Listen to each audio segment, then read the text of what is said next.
Namaste. Hi, I'm Karyaga from Guru Yoga, and you've come back to 33 days of stretch. So this is day 8 in our programming. So you've gone by already a week, and hopefully you've managed to watch all the videos and possibly even repeated them a few times, just to get a better idea of how the posture is integrated into your practice and then actually improving within that posture. So let's start off today with getting you into a more meditative positioning. All right, so we're going to actually lie down. All right, so we'll see how the mic goes with me lying down. You're going to start off in Baddha Konasana. All right, so butterfly pose, and then we're going to turn this into Supta Baddha Konasana. So supinated butterfly posture. All right, we have our block here. I want you to place the block directly underneath your hips in the lengthwise position, closer towards your tailbone. All right, this is going to allow the hips to open up. You're going to relax the shoulders if you just want to use a cushion, or even if you want to go a little bit higher with the block, that is a possibility. Just do that if you like. But at the moment, I'm going to just settle it on the low end of the block, and I'm just going to sit my palms to face up. With the eyes shut, I want you to just observe now the knees widening. Not so much of the knees drawing down to the floor to get the inner thighs to stretch, but just observe the knees continually expanding outwardly. And your breath, your pranayama is going to lead the way. So inhaling through the nose, nice and deep and relaxed. Or possibly a count of 10 seconds, maybe more. And then the exhalation, going beyond the stretch.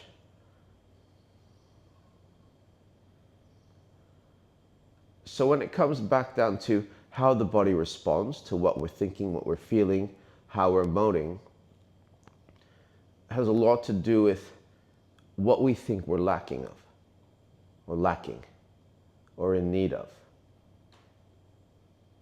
These stressors that we create within our mind will then lead to stressors within our body. The tightness, the soreness, the tension, eventually the injury, if that's possible there in some cases, and then sickness, injury, or illness, and then disease.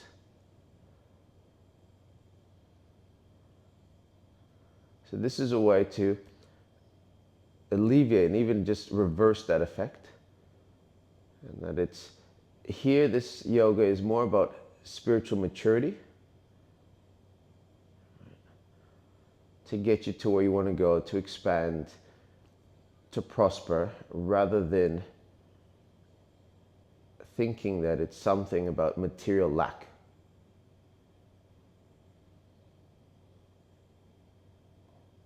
Right, this happiness. So we're going to continue to lie with the hips relaxed, the knees wide open, in the supinated butterfly posture with an elevated positioning.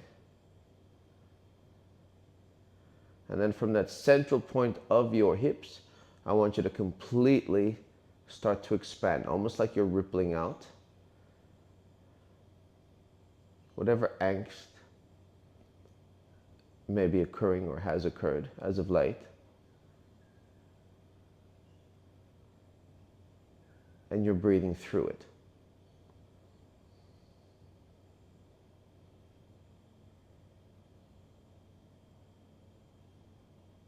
Long breaths in.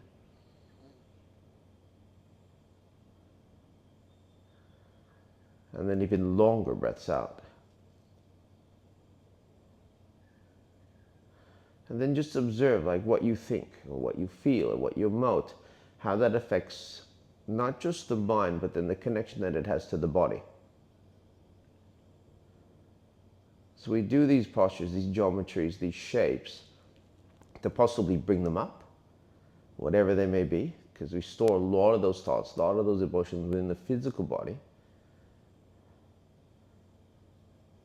in order to deal with them, right? Manage them. Go for one more inhale.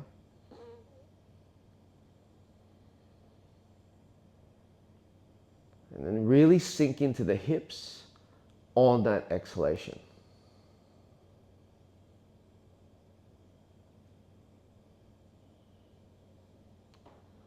And then slowly bring the knees together. If you need assistance with your hands, do it. And we're going to do the exact opposite now.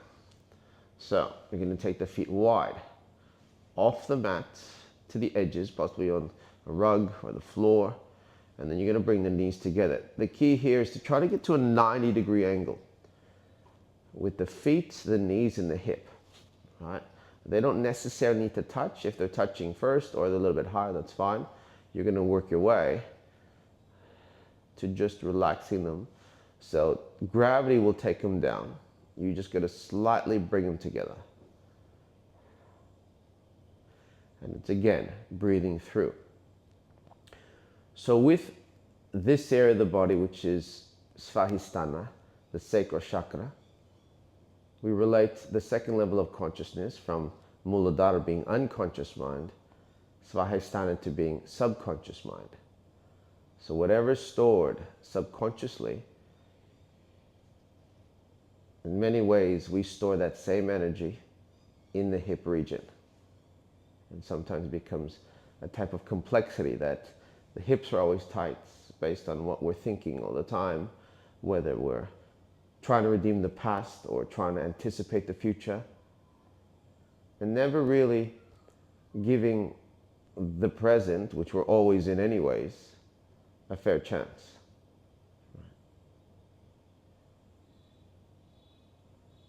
So this plays a lot to do with immobility, right? Of how we can walk. Sometimes it challenges us to walk based on what's happening with our hips, and then which will eventually lead to the low back.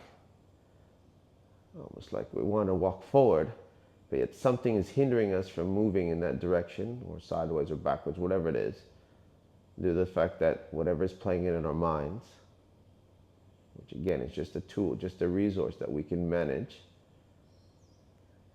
is taking advantage of us, right?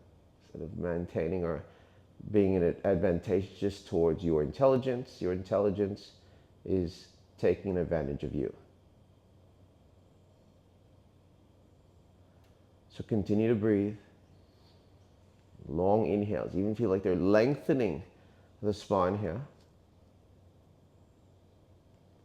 And even longer, more drawn out, relaxed exhales.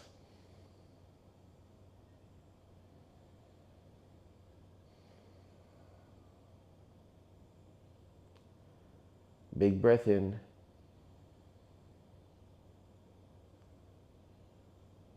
Lifting the chest to the sky. And then sinking back into the hips on the exhale. Feel the energy draw down the spine towards the tailbone. All right, so now you're going to just walk your feet back to the mat, possibly to the center line.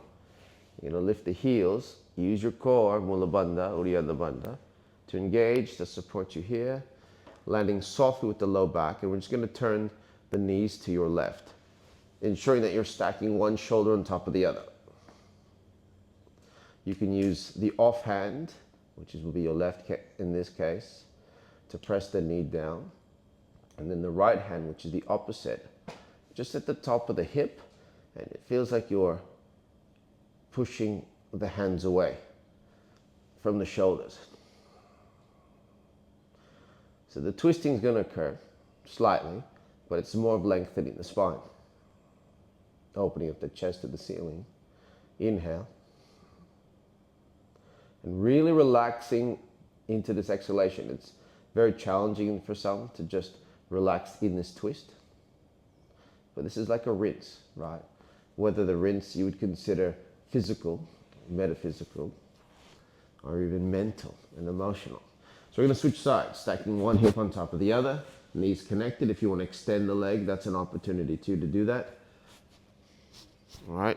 Alternatively, now we're going to take right hand down, left hand on top of the hip, and you're just going to push away. Not trying to push away your thoughts and emotions, but just extending them outwardly.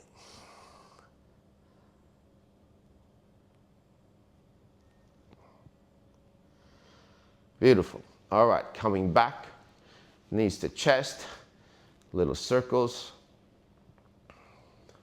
one direction, then the other, and then a rock and roll, and then coming back up.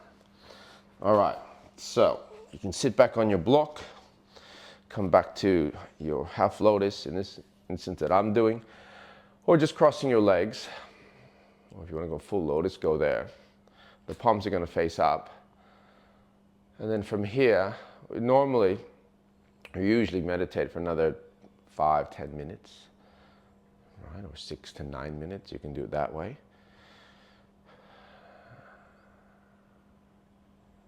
Just to bring back, right? A relaxed, calm sense of self. Extending the breathing, jaws unclenched, hips are relaxed. And this is your next video, right? Or that was your next video for 33 days of stretch. Thank you for joining me. My name is Eden Kariaga. Make sure that you like and subscribe and I guess click notifications for the YouTube channel, right? And ensure that you're following on the other socials, Insta, and even the newsletter on guru.com that comes out once every so often. Namaste.